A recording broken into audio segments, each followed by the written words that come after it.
Sweetened condensed milk is one of my favorite ingredients, and chocolate's my other one. So why haven't we ever put them together? Today I have, and I'm going to show you how to do it. To a heavy bottom saucepan, add 2.5 cups, 590 milliliters of whole milk. It's important to use whole milk in this recipe because semi-skim or skim milk won't give that same delicious texture. Turn the pan on to medium-low.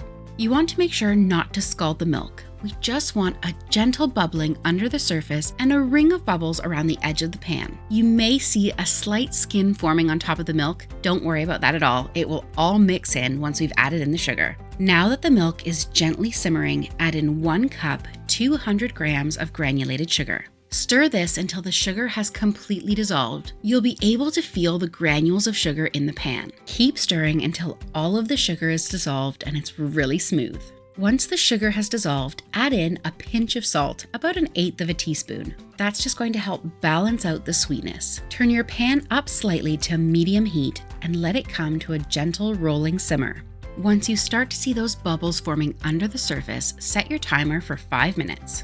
This will need to cook for about 30 to 35 minutes, being sure to stir every 5 minutes so that we're scraping the sides and the bottom and making sure none of that milk and sugar burns. This is about the 25 to 30 minute mark. Let's give it another 5 to 10 minutes and it will be perfect.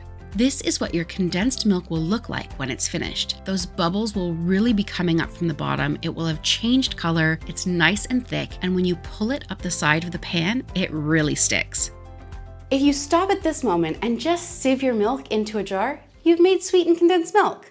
But we're going to add in the chocolate flavor. Sift in 20 grams, 1/4 cup of unsweetened cocoa powder. Whisk the mixture until all of the cocoa powder has combined with the milk. While it's still hot, strain your sweetened condensed milk through a strainer into a jar. My sieve is very fine, so I'm having to give it a helping hand with my spatula. This recipe makes the equivalent of 1 store-bought can of milk, but you can just as easily double or triple it if you're doing a lot of baking. This will last 2 to 3 weeks in the fridge or up to 3 months in the freezer. So if you're preparing early for a big bake session, get this started now. This chocolate sweetened condensed milk recipe can be substituted for almost any place that you use sweetened condensed milk, as long as the flavors match the chocolate. If you found this video helpful, please hit the like button, and while you're there, make sure to subscribe because I come out with a new video every week. Thank you so much for watching, and I'll see you next time.